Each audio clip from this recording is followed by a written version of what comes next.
Hello प्यारे विद्यार्थियों, स्वागत है आप सभी का पुनः मेरे YouTube चैनल नील का मैथ्स क्लासेज में, जिसमें कि हम अध्ययन कर रहे हैं 10th क्लास की मैथमेटिक्स का। और आज हम डिस्कस करेंगे प्रश्नावली 1.2 के क्वेश्चन नंबर 3 से। 2 क्वेश्चन हमारे इसके कंप्लीट हो चुके हैं और आप उनको इससे पहले वाले भागों में देख सकते हैं। उनको आप वहां से अध्ययन कीजिए तो आपकी क्वेश्चन नंबर 3 जो है वो बिल्कुल आसान हो जाएगा। क्वेश्चन नंबर 3 जो है वह भी अभाज्य गुणनखंड विधि के द्वारा HCF और LCM ज्ञात करना ही है। तो हमारे पास क्वेश्चन नंबर 3 का फर्स्ट दे रखा है कि 3 संख्याएं हमारे को दी गई हैं 12, 15 और 21। तो अब हमारे को सबसे पहले तो इन दी गई संख्याओं के अभाज्य गुणनखंड करने हैं और उन गुणनखंड करने के बाद उनमें से हमारे को HCF और LCM ज्ञात करना है। किस प्रकार से करेंगे वो देखते हैं। तो हमारे पास में वही 12 के अभाज्य गुणनखंड, 15 के अभाज्य गुणनखंड और 21 के अभाज्य गुणनखंड। अभाज्य गुणनखंड किस प्रकार से किया जाता है वो आपको बताया हुआ भी है, फिर भी हम देख लेते हैं। तो आप यहाँ पर रफ कॉपी में हल कर सकते हो उनको, या इनको लिखने से पहले यहाँ पर स्टार्टिंग में भी उसको लिख सकते हैं। ध्यान रखिए। तो अब हमारे पास सबसे पहले तो हम अभाज्य गुणनखंड करेंगे कितने का, 12 का। तो मैं यहाँ पर हल कर लेता हूँ एक तरह से। तो यहाँ पर 12 का अभाज्य गुणनखंड करेंगे तो इस प्रकार से हम लेंगे। तो सबसे पहले हम 12 को उस संख्या से विभाजित करेंगे जो कि सबसे पहले अभाज्य संख्या है, और वो कितनी है, 2। तो यहाँ पर 2 जो है वो 12 को 6 से विभाजित करता है, फिर यहाँ पर 6 को 2 विभाजित करेगा, 3 आएगा, 3 को विभाजित करेगा 1। तो 12 के अभाज्य गुणनखंड हमारे को मिल गए हैं 2, 2 और 3। इन सबको यदि हम वापस गुणा करेंगे तो हमारे को कितना मिल जाएगा, 12। और इसके गुणा में हमेशा 1 होता ही है, तो आप उसको 1 को लिख भी सकते हैं और नहीं लिखें तो भी वहाँ पर कोई फर्क नहीं पड़ेगा। तो अब लेते हैं हम दूसरी संख्या 15। तो 15 को सबसे पहले जो अभाज्य संख्या विभाजित करेगी वो होगी हमारे पास 3, और कितनी बार विभाजित करेगी, ये 5 बार। और 5 को 5 ही विभाजित करेगा क्योंकि 5 खुद एक अभाज्य संख्या होती है। तो ये हमारे पास 15 के अभाज्य गुणनखंड हो गए 3 गुणा 5। तो इसके अभाज्य गुणनखंड हो गए 3 और 5। नेक्स्ट देख लेते हैं, हमारे पास तीसरी जो संख्या है वो है 21। तो 21 को जो सबसे पहले विभाजित करेगी अभाज्य संख्या वो होगी कितनी, 3। देखिए यहाँ से ये 7 बार विभाजित कर रहा है, 7 से विभाजित होगा और कितना आएगा, 1। तो 21 के अभाज्य गुणनखंड क्या हुई, 3 और 7। यहाँ पर नोट कर लेंगे 3 और 7। ये हो गए हमारे पास तीनों संख्याओं के अभाज्य गुणनखंड, जो हमारे पास अभाज्य संख्याएं ही होंगी। तो अब हमारे पास इन संख्याओं से हमें HCF और LCM ज्ञात करना है। तो ये वाले जो अभाज्य गुणनखंड आपने किए हैं, आप चाहो तो इसको रफ कॉपी में कर सकते हैं, या इस पूरे प्रक्रिया को आप इससे पहले हल कर सकते हैं और उसके बाद आप इनको लिख सकते हैं। दोनों ही आप कर सकते हो, ठीक है। तो अब मैं यहाँ से इसको हटा देता हूँ, आगे करते हैं इसका HCF और LCM। तो अब ज्ञात कर लेते हैं हम इसका HCF और LCM। तो नंबर फर्स्ट हम ज्ञात कर लेते हैं इसका HCF।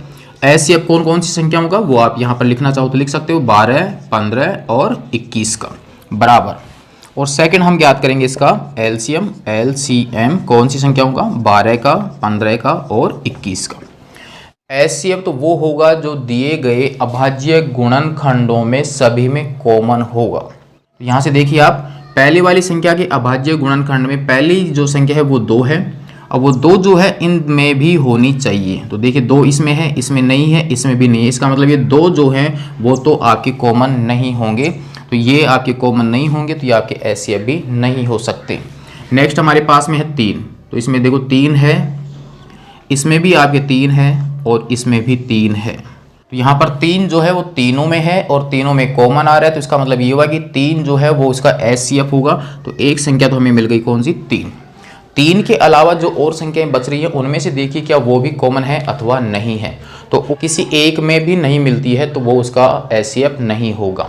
7 इसमें है लेकिन और कहीं पर भी नहीं है। तो इसका मतलब ये हुआ कि 3 जो है वो उसका HCF होगा और यही इसका आंसर होगा। ये तो हो गया HCF। पहले वाले भाग में जरूर देख लीजिए क्योंकि उनमें आपको विस्तार से समझाया हुआ है। नेक्स्ट हमारे पास में LCM की प्रक्रिया ये है कि जो कॉमन फैक्टर है उसको तो लेना ही लेना है, तथा इसके अलावा अब आपके पास जितने भी फैक्टर बचे हैं, वहां पर जो भी गुणनखंड बचे हैं वो सब के सब LCM में आएंगे।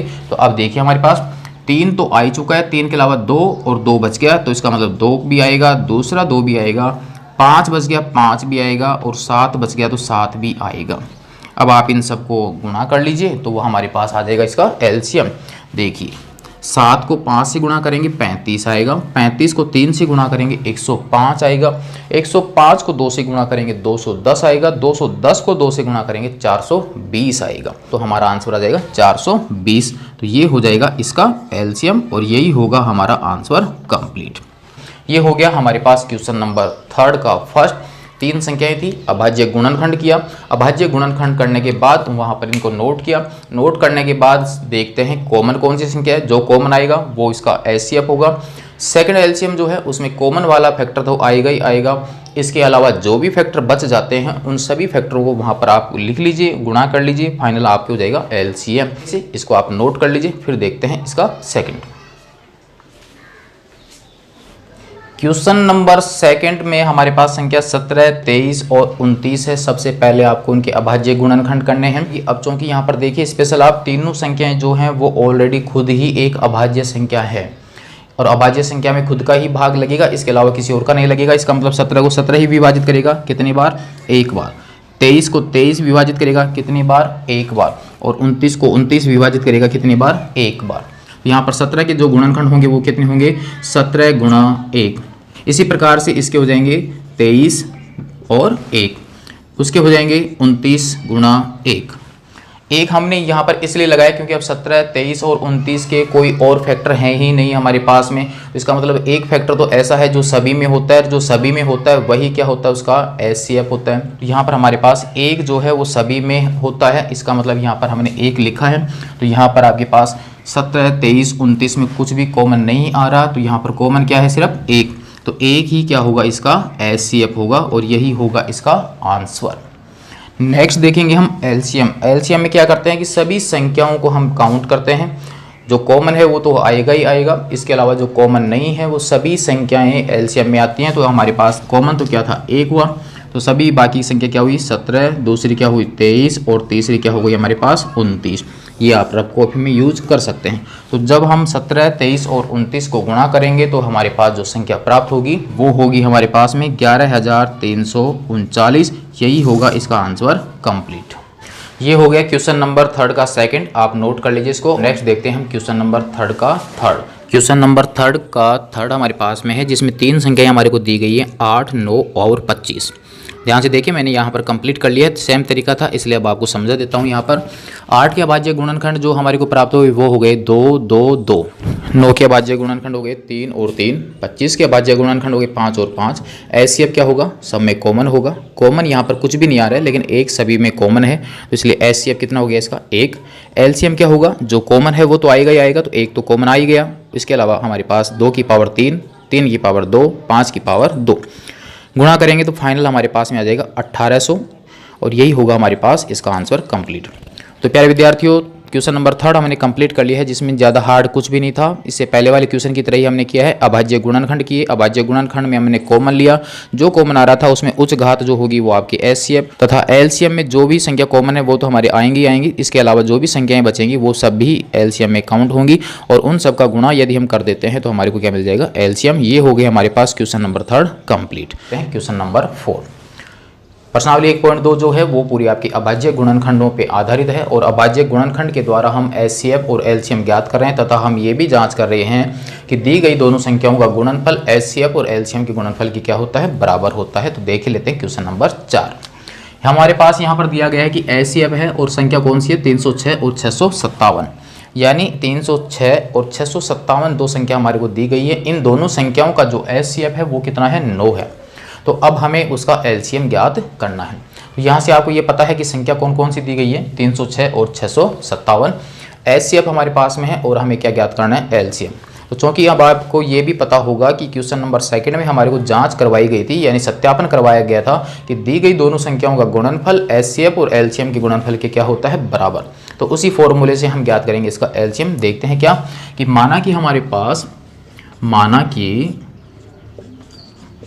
दी गई संख्याएं a बराबर 306 व b बराबर 657 है, तब हम जानते हैं कि a गुणा b यानी दोनों संख्याओं का गुणनफल बराबर होता है HCF और LCM के बराबर। तो यहाँ से हमारे पास A का मान हमारे पास में है, B का मान हमारे पास में, HCF भी हमारे पास में, और हमें क्या ज्ञात करना है, LCM। और जिसका मान ज्ञात करना होता है उसको आपको करना है सिंगल। तो LCM यहाँ पर सिंगल होना चाहिए, तो इसका मतलब HCF यहाँ से हटेगा, तो HCF इसके गुणा में है तो वो वज्र गुणन के हिसाब से दूसरी संख्या के बट्टे में आ जाएगा। तो A गुणा B और अपॉन में क्या आ जाएगा, HCF, और बराबर में क्या आ जाएगा, LCM। तो यहाँ से आप LCM ज्ञात कर लीजिए। तो LCM बराबर मैं ऐसे भी लिख सकता हूँ, A गुणा B और HCF। तो यहाँ से देखिए A और B का मान हमारे पास में, HCF भी हमारे पास में है। वैल्यू पुट कर लीजिए, बहुत ही सरल प्रश्न है, छोटा प्रश्न है। तो A का मान कितना है, 306, B का मान है 657, और अपॉन में कितना आ गया हमारे पास में, 9। अब आप 9 का भाग इन दोनों संख्याओं में किसी में भी देके देख लीजिए, दोनों संख्याओं में 9 का पूरा पूरा भाग लगेगा, क्योंकि HCF होता ही वो है जो दोनों संख्याओं को विभाजित करता है। तो आप यहाँ 9 का भाग 306 में दे लीजिए, तो 9 का भाग 30 में देंगे तो हमारे पास में आ जाएगा 3, 9, 3, 27, फिर हमारे पास बच जाएगा यहाँ पर 3, फिर आपकी 6, 36, तो यहाँ पर आ जाएगा 34 हो गया, ये हो गया 657। तो बराबर हमारे पास जो LCM आएगा, और वो LCM कौन सी संख्या का चल रहा है, 306 और 657 का। आप चाहो तो ये संख्या यहाँ पर लिख भी सकते हैं। तो 34 को यदि हम 657 से गुणा करेंगे तो आपको गुणा कर लीजिए, और गुणा करने पर जो आंसर मिलता है उसको आप यहाँ पर रख दीजिए। पर मैंने गुणा कर लिया है कंप्लीट। तो LCM 306 और 657 का आ जाएगा 22,338। ये हो जाएगा इसका आंसर कंप्लीट। जब आपको संख्या 306 और 657 दी गई है और आपके HCF जो है वो 9 है, तो आप LCM ज्ञात कर सकते हैं। किस सूत्र से, दोनों संख्याओं का गुणनफल और HCF और LCM का गुणनफल आपस में क्या होता है, बराबर। तो यहाँ पर देखिए 1, 2, 3, 4 संख्याएं आपके पास में होंगी। तो 3 कोई सी भी संख्या आपको दी जा सकती है और किसी एक का मान पूछा जा सकता है। यहाँ पर LCM का मान पूछा हो सकता है, प्रश्न में आपको LCM का मान दिया गया और किसका मान पूछ सकते हैं, HCF का। HCF और LCM दोनों दिए जा सकते हैं, तो आपको A और B में से किसी एक का मान पूछा जा सकता है। तो जिसका भी मान पूछा जाए उसको आप सिंगल रख लीजिए, बाकी एक्स्ट्रा जो भी है वहां पर उसको आप इसके नीचे भेज दीजिए, क्योंकि इधर भी गुणा में है इधर भी गुणा में है, तो इसका मतलब वज्र गुणन के हिसाब से आई थी, तो संख्या कहां पर पहुंच जाएगी, आपके अनुपात में।